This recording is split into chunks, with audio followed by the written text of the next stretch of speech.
Want to say good morning to everybody and good to see you all and those who I haven't gotten the chance to shake hands with. We will shake hands with you and hug your necks and everything. And for those of you who are not familiar with who I am, the name is Freddie Anderson, and I'm just a weak fill-in for Jeff. So don't worry about anything. But again, it's good to see each and every last one of you.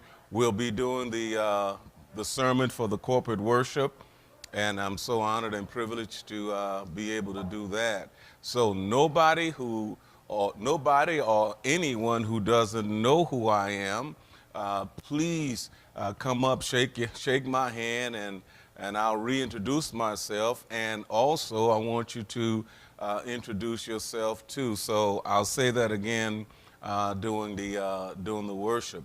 I had asked Jeff and had asked Amy previously, if I was going to be doing the Bible study, and Jeff said if I wanted to do it, that he was more than happy for that, and I'm more than happy for the opportunity.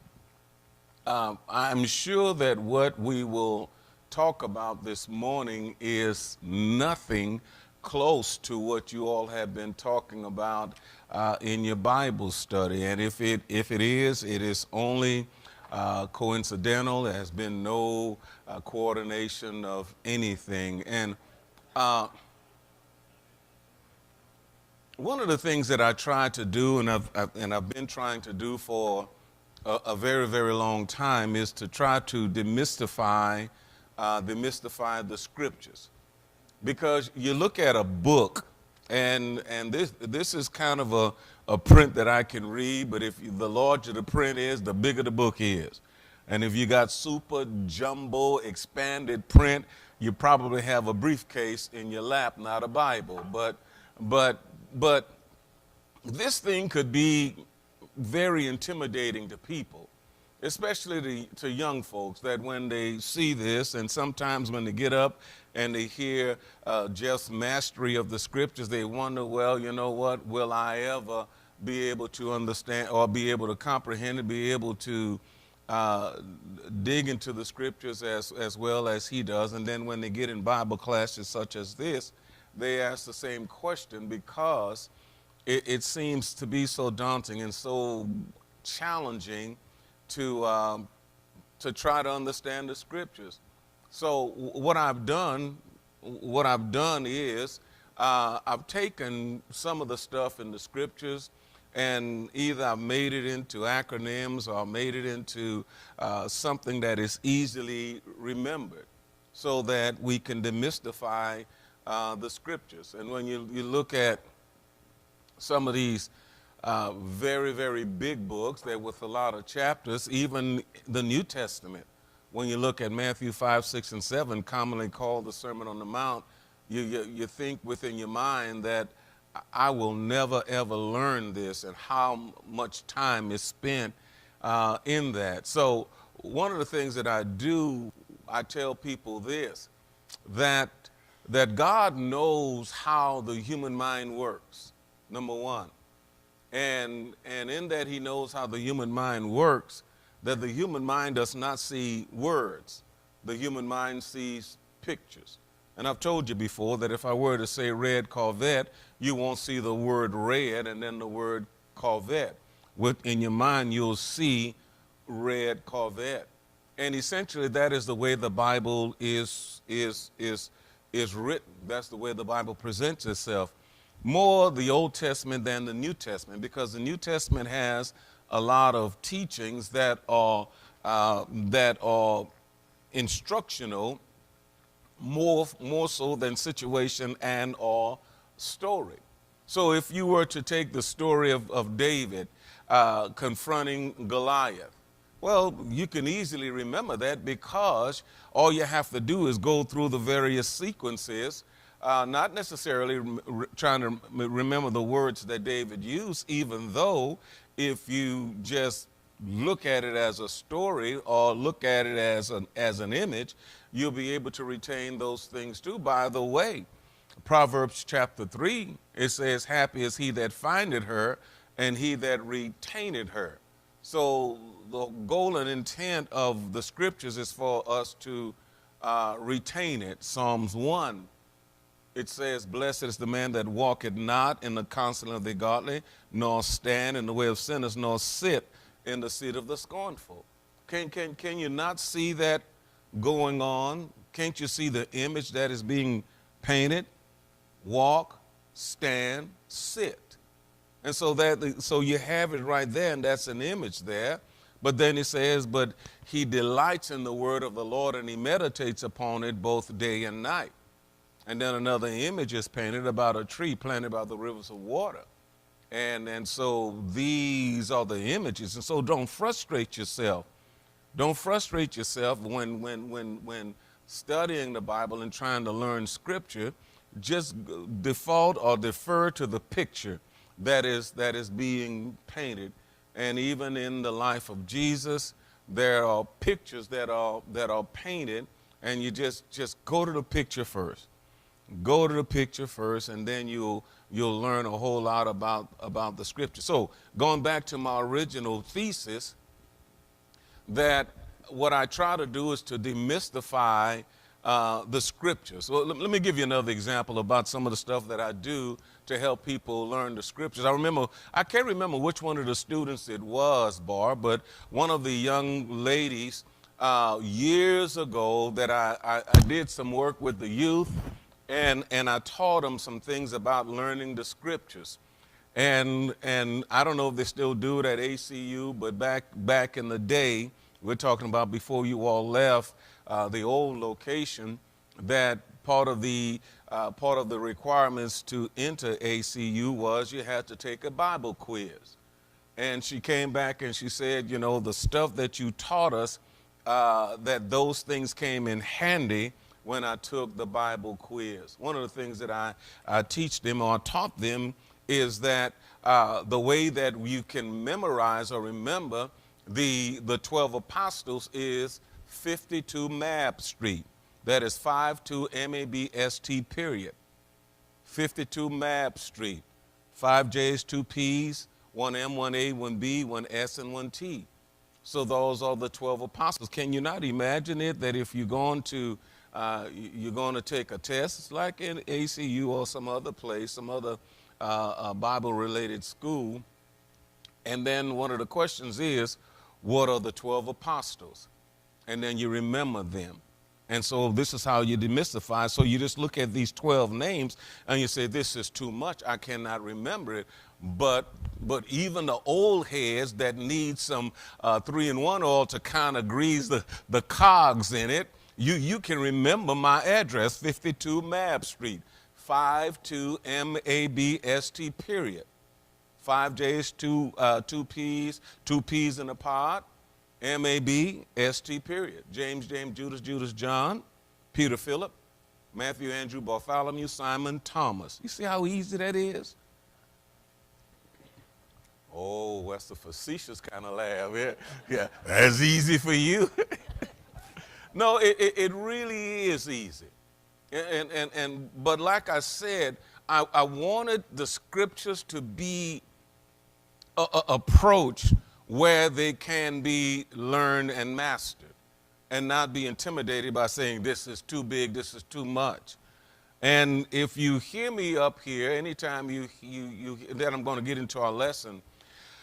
Anytime you hear me preach and I rattle off a whole lot of information, in one breath, is because I filed it in my head in a particular way, because I want to have a good relationship with the Word, not one that is intimidating and one that makes me afraid. But that's just one of those things that I do to help people learn the Scripture, demystifying it. Someone said that the Bible itself is written on about an A-grade level. It's not written on a very sophisticated, really highly educated level. In fact, the apostles in the book of Acts chapter 4, they took Peter and John that they had accosted at the gate called Beautiful, and they set them in the midst of the council, And the reason that these were ignorant and unlearned men, but they took note that they had been with Jesus. So, and this is what teachers have to do. This is what those who are instructing. Your goal is to not make this stuff beyond the reach of the people, but the goal is to make it where anybody and everybody can learn the scriptures. Now, with that in mind, okay, any question before I go forward? All right. No questions? Yes. Freddie Anderson. That's right. Freddie is fine. And one of the things that I did with the inmates, I was teaching them some recovery material, and I was telling them that you have to see yourself differently than you've seen yourself before, because the old mold does not fit the new shape. And what I got all of the inmates to do is to rewrite their name and to give their name a different definition and to make an acrostic out of their name.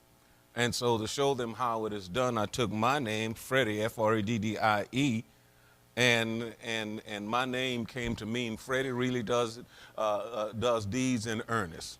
Freddie really enjoyed doing deeds in earnest. And so that's, so that's easy to remember my name. Okay. All right. It helps me to remember my name too. Okay. All right. So, and any other question besides, that's an easy question, what's my name, okay? I was hoping for a little harder question.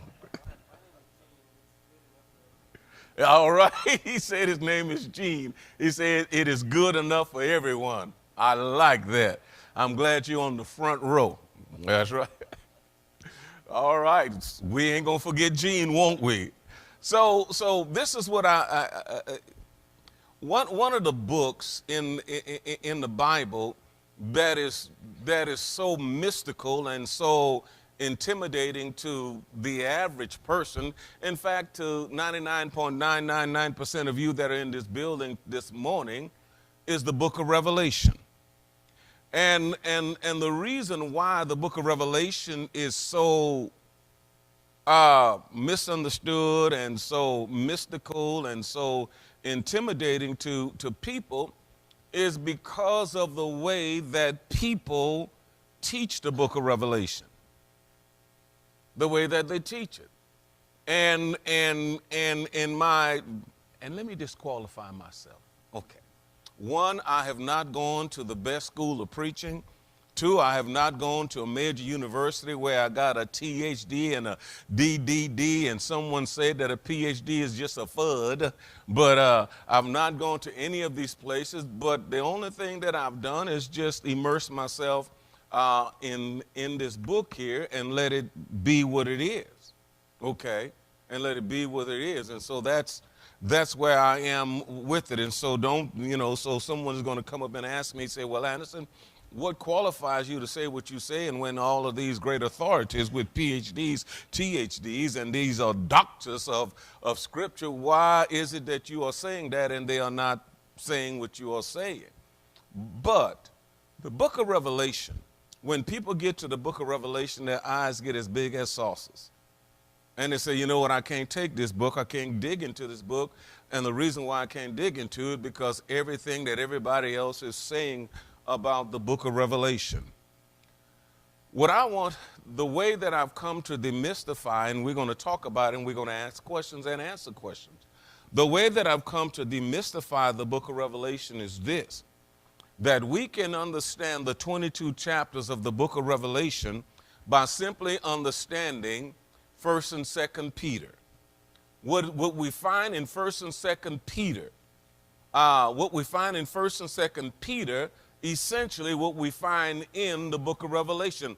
Almost everything in the book of 1st and 2nd Peter is in the book of Revelation, or vice versa. Everything that is in the book of Revelation is in the book of 1st and 2nd Peter. Let me ask you a question. I want to ask you two questions to perhaps provide a template to this. Now, be honest with you, what I'm saying, where we're starting, the thesis is demystifying the Scriptures. All right, let's let that be the thesis, okay? Let's let that be our goal, to demystify the Scriptures. And what I'm beginning and I'm just going to just give you an overview of it. It's a long series of lessons.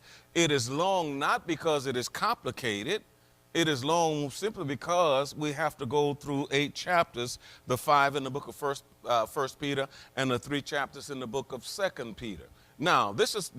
Okay, let me give you. Now, this is the template from which we reason. This is our paradigm from which we reason. Number 1, my question to you all, and if I don't get somebody to answer it, I will draft one of y'all. And I will draft the person that I do not know. All right, Gene, you already got yours in, so you ain't going to be drafted, all right? How did God, or let's say Jesus, tell Peter to go and preach to the Gentiles? With a vision. So here it is, Peter is hungry, he goes up to the rooftop, and then he falls into a trance, and it is lowered, this sheet, and it had all manner of 4-footed beasts, clean and unclean. Rise, Peter, slay and eat. I don't eat none of that stuff. What I have clean, don't you call common nor unclean. Stay with me. Now, this is the template. With understanding the very premise of the book of Revelation, or the design of the book of Revelation. How did he tell Paul to go to the Gentiles?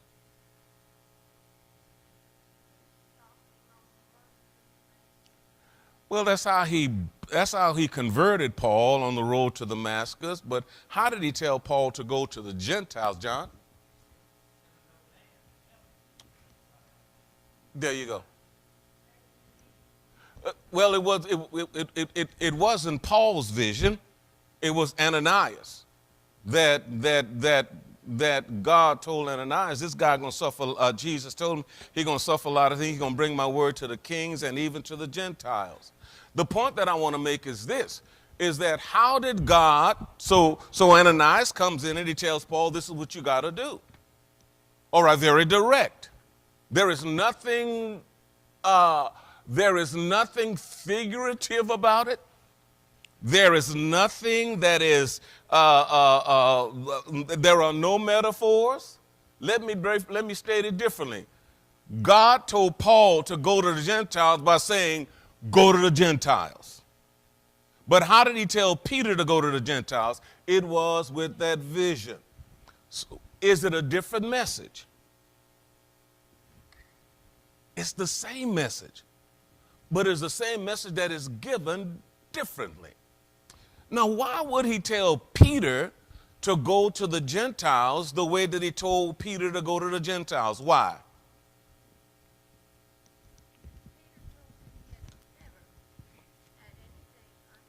Mm-hmm.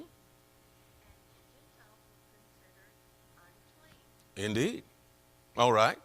But why use that mechanism though? Why use that? Couldn't he have just to see the picture, and when you see the picture, Gene, when you see the picture grips you. And that's the reason why God used that kind of language with Peter. Not necessarily it was a different message, but it was to grip Peter. Same message, but communicated in a different way. The same way it is, y'all, with the book of Revelation.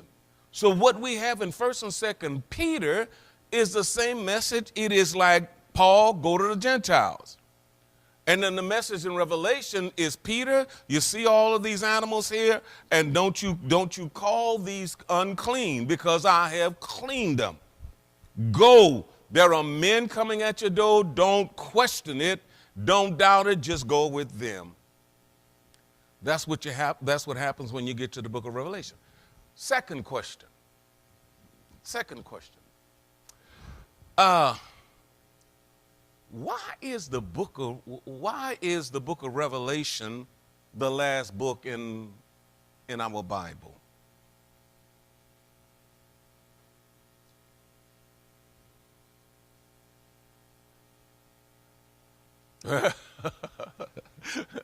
Somebody went proverbial on us. Jesus is the first and the last. Yeah.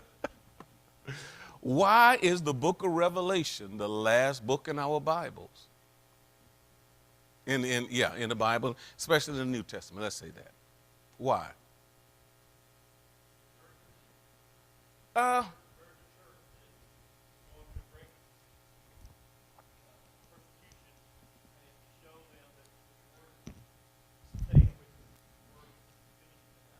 okay. And I believe that may be the message of the book of Revelation, but the question is why is the book of Acts where the book of Acts is?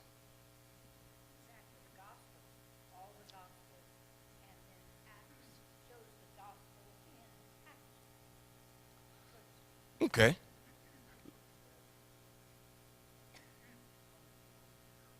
Okay. But those are the things that it is the beginning of the church. You're right.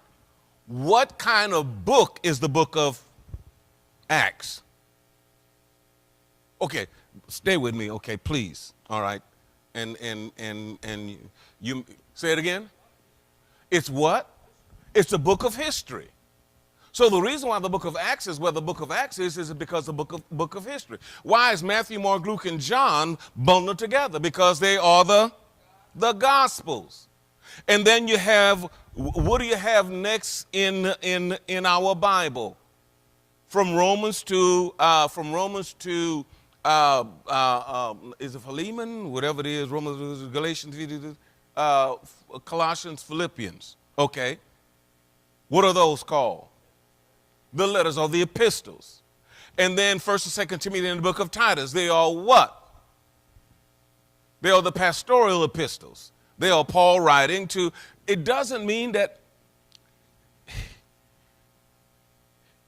our Bible, especially the Old Testament, let's start there. The reason why you have the 39 books of the Bible in the Old Testament the way that they are is because what? The first 5 books are what? The law.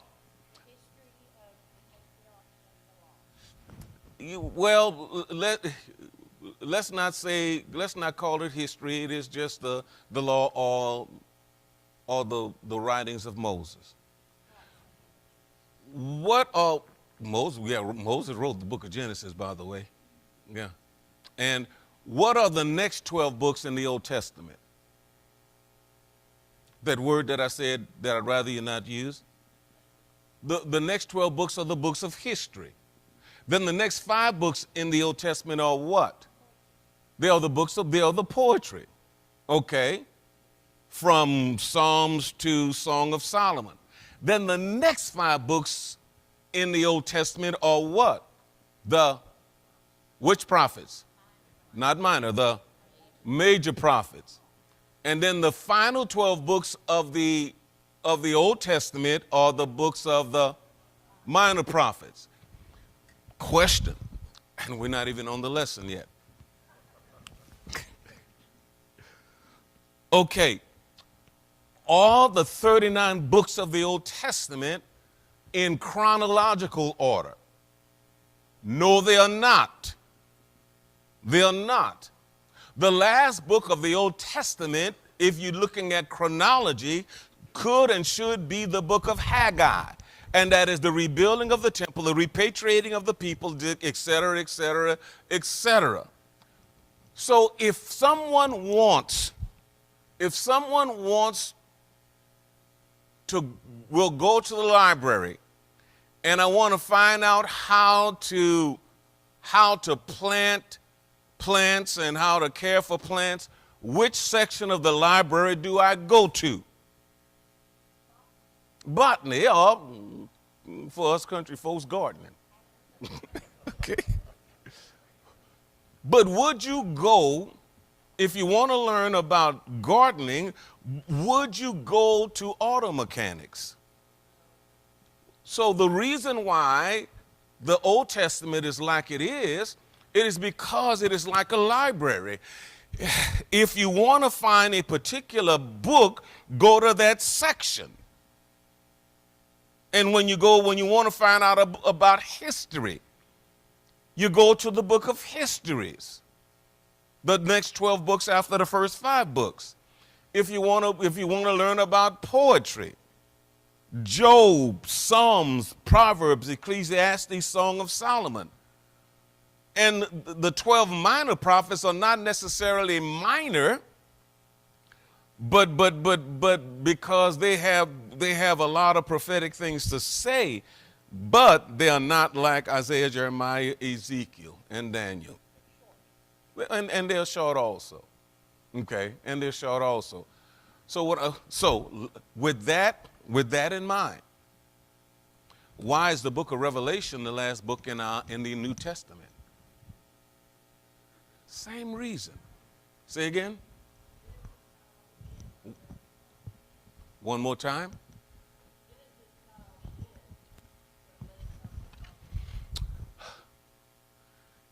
It is the type of book that it is. So if we want to find, everybody answer the question. If we want to find a history, Mark has said something about the history of the church and this, that, and the other. So if you want to find out about history in the New Testament, where would you go? To the book of Acts. If you want to find about the general epistles or the letters that were written to the churches, you would not go to 1 John or 2 John. You'd go to the writings. If you want to tell a young person, a young man who wants to preach, about preaching responsibility, this and the other, you go to the pastoral epistles.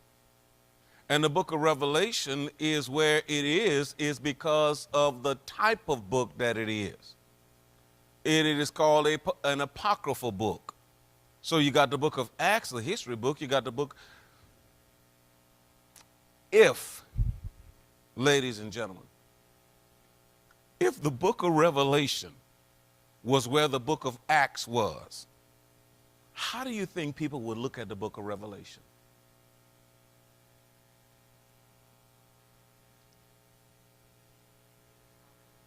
Yeah, okay, somebody else said something.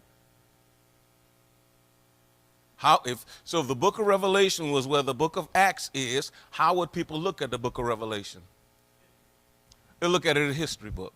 They would look at it differently than they look at it right now. And the first thing that most people do when they look at the book of Revelation, they say it is the last book of the Bible, so therefore it is about end time things. And so they put that train on that rail and they ride it. So if the book of Revelation was where the book of Acts is, or if the book of Revelation was before the book of Acts, the interpretations that most people have of the book of Revelation would not be the interpretation that you find in a lot of these books. Because they start with the premise that it is the last book and it is the last thing that someone will say. By the way, John in 1 John uses the word last time, last thing, more than is said in the book of Revelation. If you want to really understand, and what I'm saying, if you really want to understand the book of Revelation, learn 1st and 2nd Peter. Because 1st and 2nd Peter is what all of this thing is about. Most people teach that Revelation is about a unique period of suffering. Revelation is not about a unique period of suffering. Revelation is about the suffering that we have been told that we're going to go through all the time as believers. In the book of, let me read something for you. In the book of John chapter 16. And then I'm going to open it up for questions, because we have maybe 10 minutes and I'm going to end this thing on 10 minutes so that so that this thing don't go off rail. Listen to this closely. John chapter 16.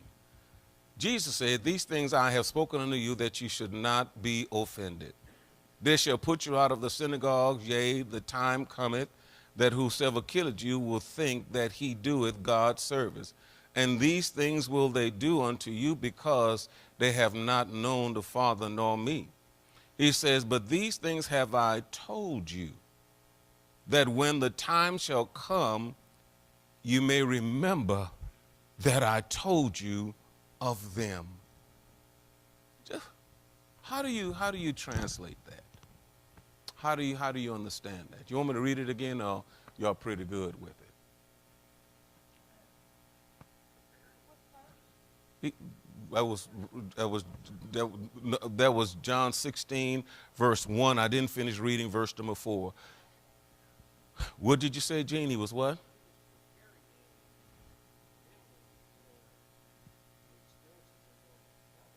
Yeah, it's going to be rough. What? Nobody will disagree, Gene, that it says what it says. Nobody will take those words and make it figurative. They will take it literal and say, you know what, Jesus said, look what he says again in verse number 4. I have told you these things that when the time come, you may remember that I told you. This ain't nothing new. And so what you have, what is the word? And then I know that I'm in the room with people who are from the university. So what does the word esoteric mean?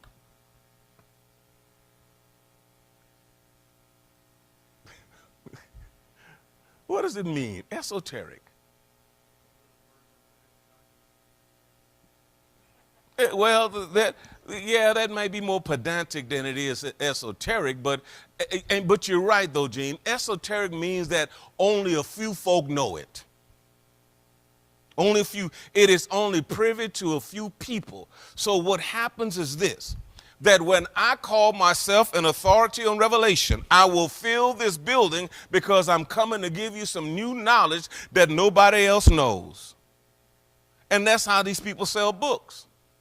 Because what we just read, I'm going to call your name again, Gene. What we just read in these verses here, Jesus says, they're going to kill you. They're going to put you out the synagogue.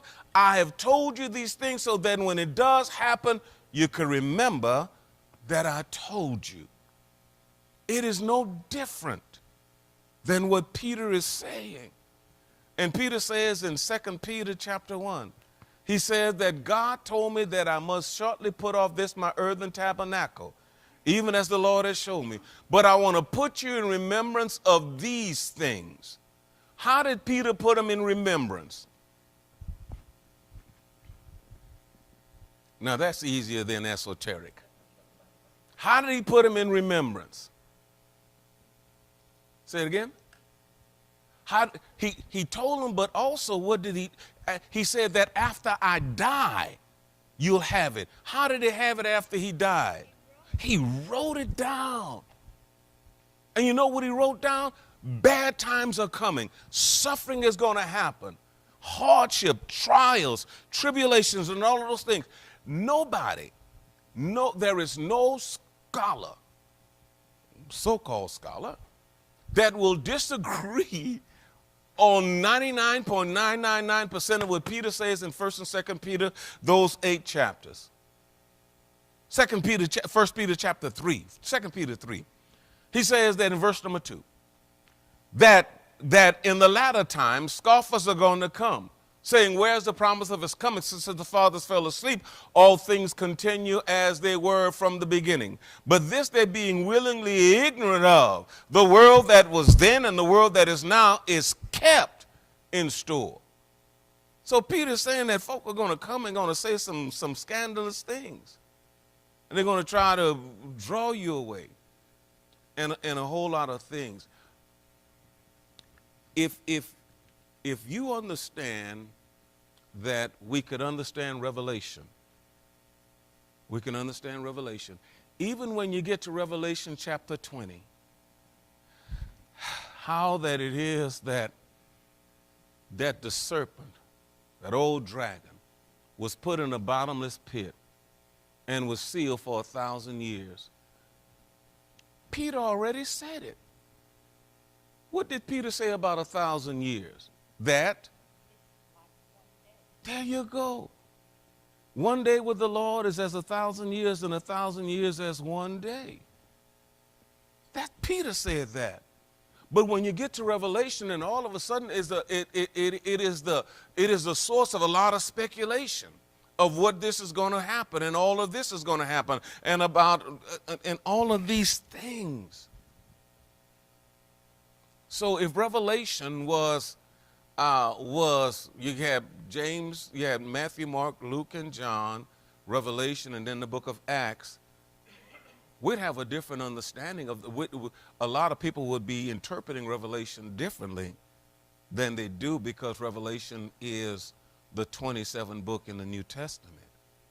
But to demystify all of this stuff, to demystify it, and to make it where you can easily understand it, what is said in Revelation is said in 1st and 2nd Peter, and it is said clearly and not apocalyptically.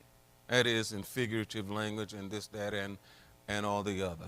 I'm not up here trying to say that I wrote a book and I want you to buy my book on understanding Revelation differently. I'm just saying that if you want to demystify it and not be intimidated by all of this stuff, and interestingly enough, though, John, that you have all of these individuals that are writing about the book of Revelation, and not a single one of them line up perfectly with the other. Something has to be wrong, that if none of them line up perfectly with one another. But I guarantee you that when you study 1st and 2nd Peter, 99.999% of those who have commented on 1st and 2nd Peter, they line up just at a high percent of how they understand 1st and 2nd Peter. So this is what Peter is talking about. He's talking about suffering. He's talking about trials.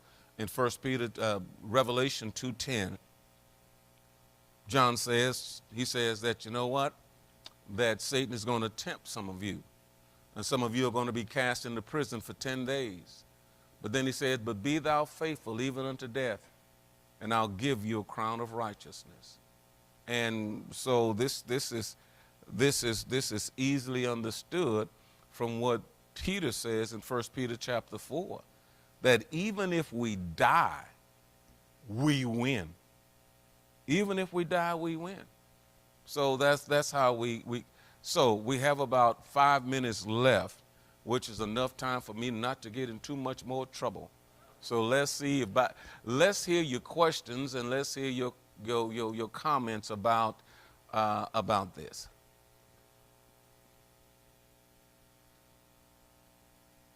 Then every last one of you are authorities on 1st and 2nd. Maybe I'm the one that need to ask you all questions, since you don't have any questions on that. But yes.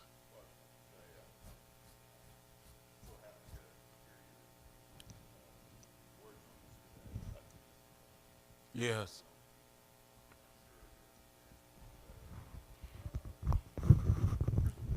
Yeah.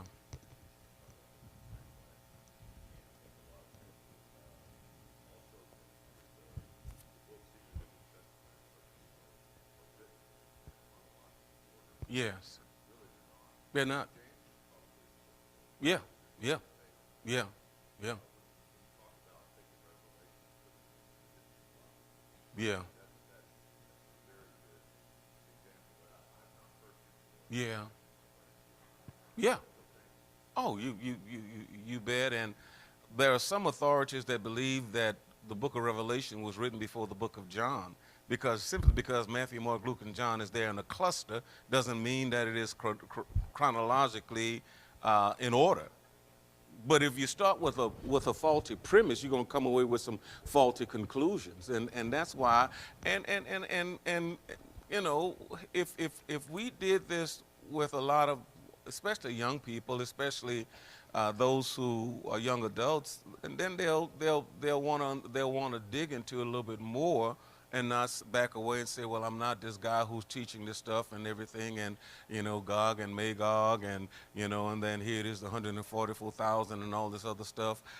All of those things in Revelation, they are said plainly in the book of 1st and 2nd Peter. even the angels, even the idea of the angels, but if God did not spare the angels, which left their former state, so he talks about the angels. He talks about what's going to happen to the world. Revelation chapter 20 talks about, I saw a new heaven and a new earth. But Peter talks about it. He says the earth that's now and the heavens that they're going to melt with fervent heat. There is nothing. Yes. I think we have tried to make Revelation too hard. Yes. Oh, well, I'm not a scholar. Yes. And that person wrote this book. No, so much more than Yeah. that. But if we take it and we read it and ask the Holy Spirit to help us understand Yes. that, I mean, we're just ordinary people. Yeah. And the Holy Spirit will help ordinary people. Indeed. Indeed. But your first thought was,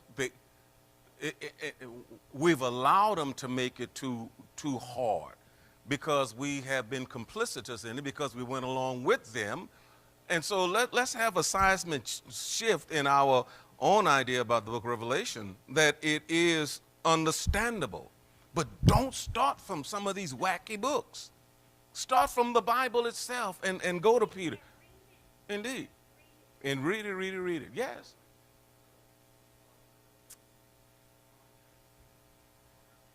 Yeah. Yes.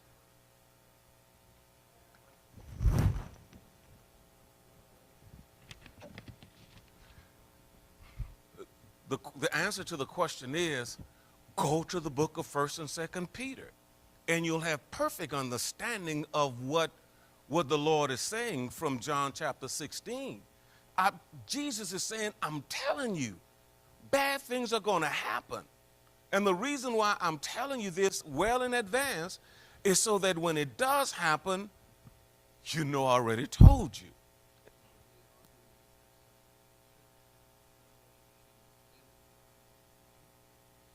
I've never had an argument before of anybody saying that I've never read it, or I've studied a lot of these. I've studied Haley, I've studied Summers, I've studied a lot of these books on the book of Revelation.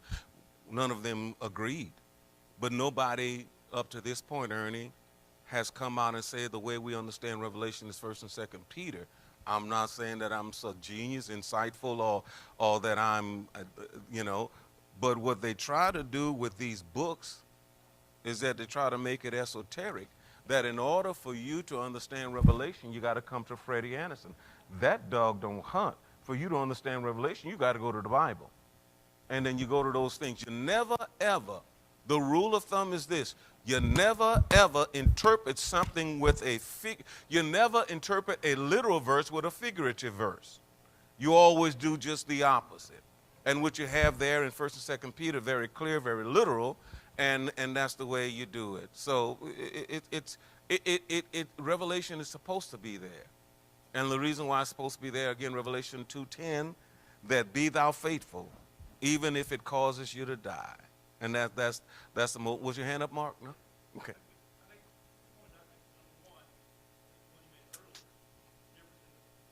Yes.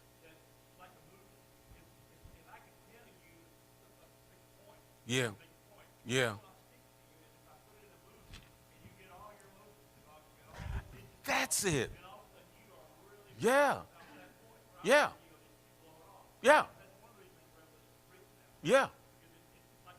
Yeah. Yeah.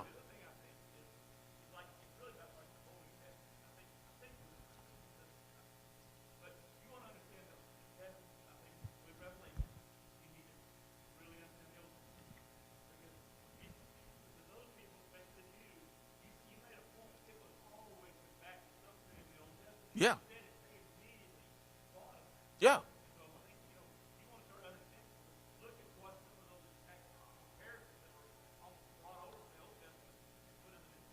Indeed. When God brought Abraham out of Egypt, Genesis chapter 15, God tells Abraham this, that your seed should sojourn in a strange land and be entreated evil 400 years. This, he warned them about them going down into Egypt hundreds of years before it happened, so that when it did happen, they're prepared for it, and they're not caught unaware about it. Had a hand that was up here. Your hand was up? Okay, all right.